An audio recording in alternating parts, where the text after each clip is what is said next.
Judges 3.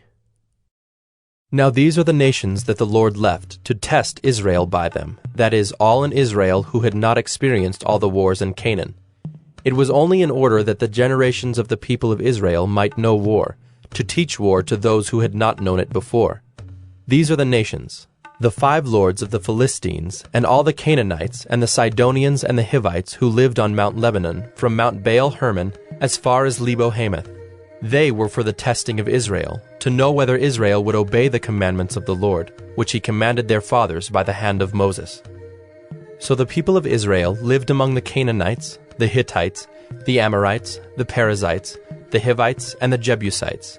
And their daughters they took to themselves for wives, and their own daughters they gave to their sons, and they served their gods.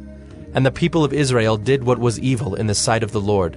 They forgot the Lord their God, and served the Baals and the Ashtaroth.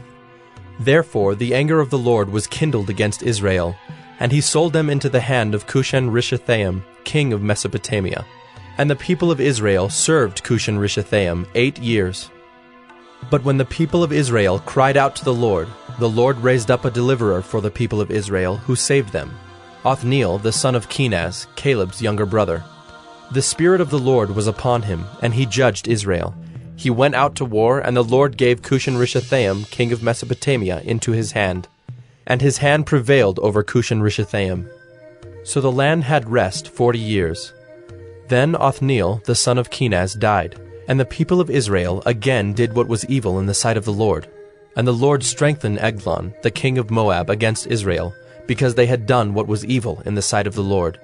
He gathered to himself the Ammonites and the Amalekites, and went and defeated Israel, and they took possession of the city of palms. And the people of Israel served Eglon the king of Moab 18 years. Then the people of Israel cried out to the Lord, and the Lord raised up for them a deliverer, Ehud the son of Gera, the Benjaminite, a left-handed man. The people of Israel sent tribute by him to Eglon the king of Moab. And Ehud made for himself a sword with 2 edges, a cubit in length, and he bound it on his right thigh under his clothes. And he presented the tribute to Eglon king of Moab. Now Eglon was a very fat man, and when Ehud had finished presenting the tribute, he sent away the people who carried the tribute. But he himself turned back at the idols near Gilgal, and said, I have a secret message for you, O king. And he commanded, Silence! And all his attendants went out from his presence. And Ehud came to him as he was sitting alone in his cool roof chamber. And Ehud said, I have a message from God for you. And he arose from his seat.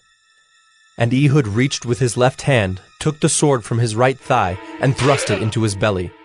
And the hilt also went in after the blade, and the fat closed over the blade, for he did not pull the sword out of his belly.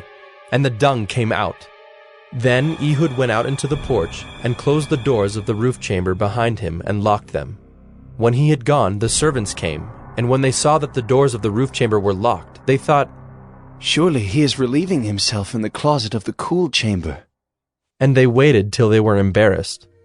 But when he still did not open the doors of the roof chamber, they took the key and opened them, and there lay their lord dead on the floor. Ehud escaped while they delayed, and he passed beyond the idols and escaped to Seirah. When he arrived, he sounded the trumpet in the hill country of Ephraim. Then the people of Israel went down with him from the hill country, and he was their leader. And he said to them, Follow after me, for the Lord has given your enemies the Moabites into your hand.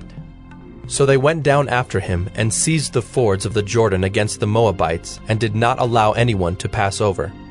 And they killed at that time about 10,000 of the Moabites, all strong, able-bodied men. Not a man escaped. So Moab was subdued that day under the hand of Israel, and the land had rest for 80 years. After him was Shamgar the son of Anath, who killed 600 of the Philistines with an ox goad, and he also saved Israel.